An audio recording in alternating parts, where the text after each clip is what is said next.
So I saw this video the other day, and I just have to, I don't know if rebuttal is the term, but whatever, reaction video. This isn't my initial reaction. Like I said, I've already watched it. But I looked at the guy's channel before making this video, and I mean, apparently he's been doing, just phone-related reviews. Quite a few of them are repair-related. And what sort of gets under my skin about this is there are a handful of things that are pretty, like, I would never suggest to do these things. So whatever, here we are now. I don't know, let me know, am I just blowing this out of proportion? Comment below. But I don't want this entire video to be about me just, I don't know, ripping some dude's technique apart. There are definitely some things that he suggests.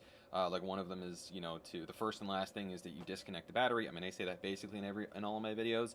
But yeah, so I'm gonna watch the video and I'm just gonna comment as it goes along.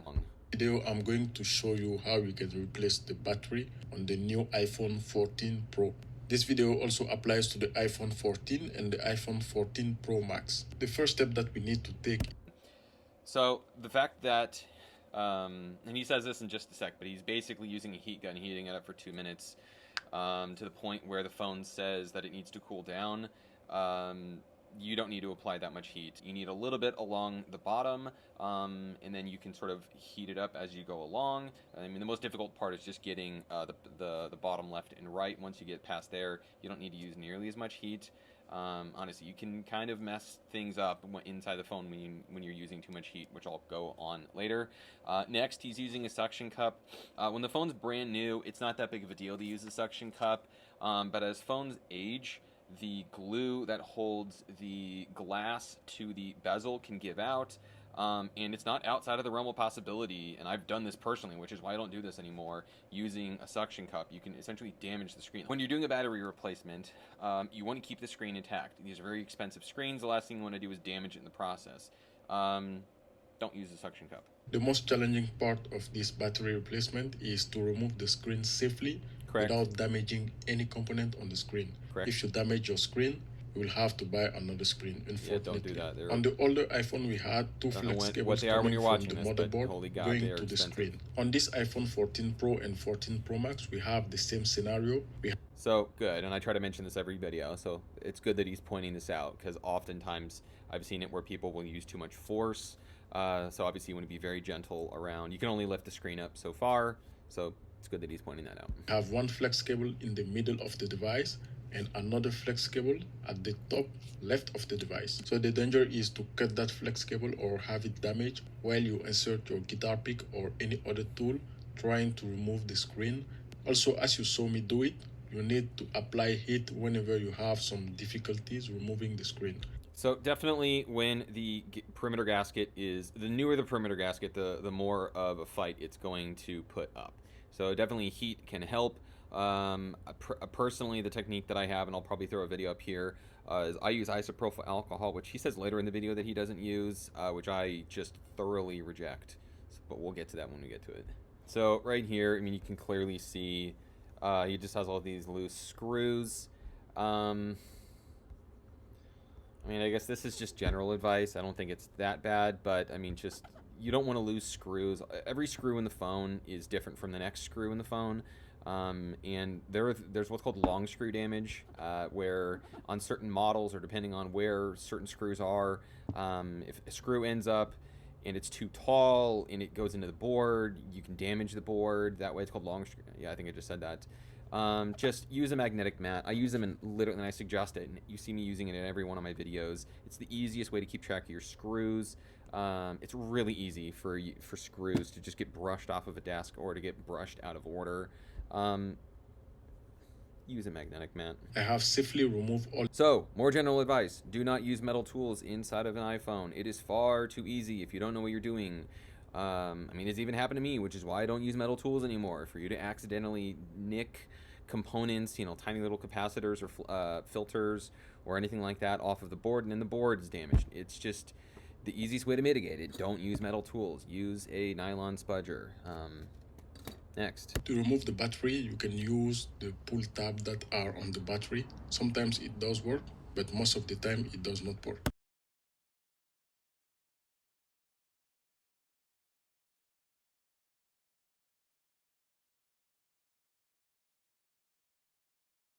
So my issue here is that he makes zero attempt, which once again, just general advice, at least make an attempt to remove these tabs. Like, are they a pain? Absolutely, but that doesn't mean that you shouldn't not try.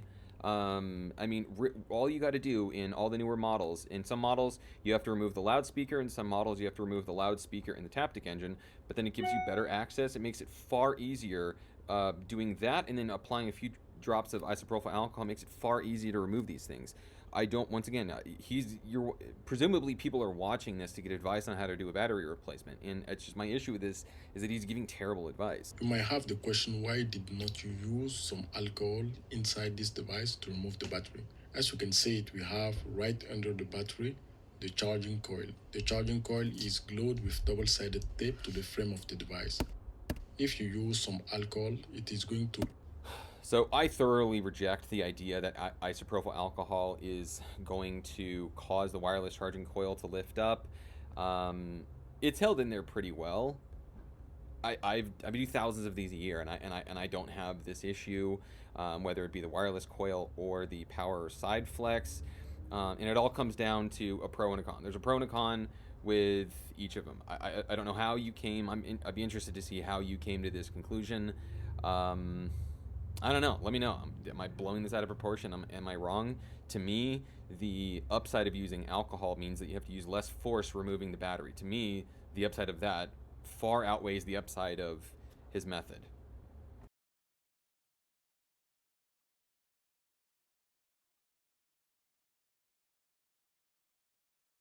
So I've never used B7000 glue. Usually I'm using these pre-cut tabs, in case you need to go into the phone again. Presumably the person that's doing this, probably doesn't have a problem going into their phone. They're probably going to need to go into their phone in the future. You might as well make it easier on yourself the second time. I'm assuming B7000 is quite a bit stronger than this stuff, but I don't know. Let me know. Am I wrong? Bring this tear down, so that is why I use a little bit of B7000 to hold the battery inside the frame of the device. And also you need to test the device to make sure everything is working. So also great advice. I usually suggest this in most of my videos. It's far easier to test a device before you reseat the screen than after. So credit where credit's due. Working properly. For the reinstallation of the screen, you need some new double-sided tape that are going to hold the screen onto the frame of the device. If you do not have those double-sided tape, you can use B7000 and have the B7000 all around the... So firstly, there's no way to make the phone water resistant. Even if you replace I don't have one lying around, but even if you replace the perimeter gasket with another, your phone's still not going to be water resistant. If there's one reason that you do, it's to keep out dust and keep the screen from tapping against the frame. There are several clips you can see right here, and then there's one here and here. These are what hold the screen to the frame, not the perimeter gasket.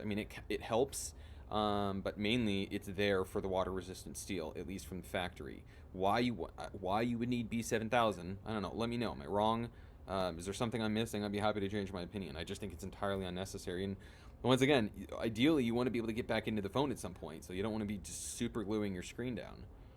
Device that is going to help you seal the device properly. After the installation of the battery or any other component on an iPhone, you're going to have a notification saying that what you installed is not genuine.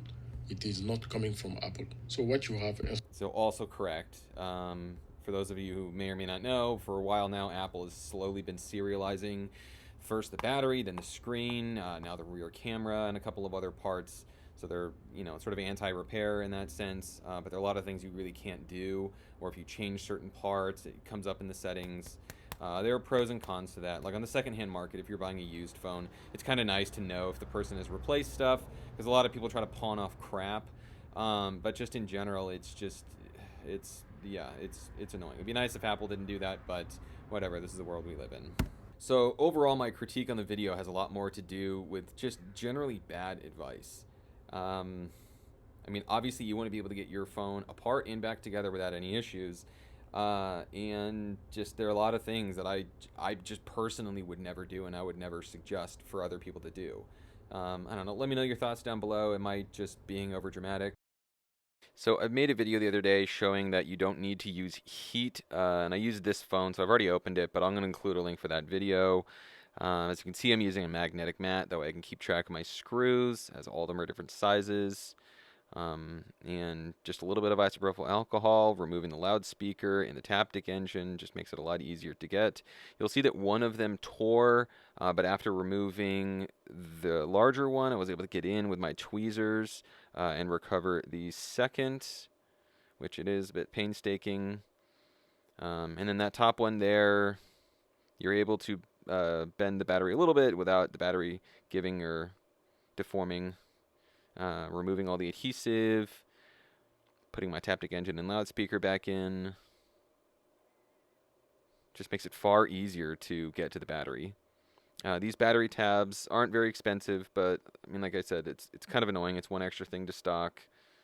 Sometimes I'll just use double-sided tape if that's all I have. Make sure the battery is disconnected. Turn the device on.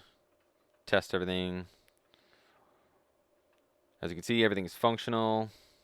So I put all my plates back in. And wham bam, that's it.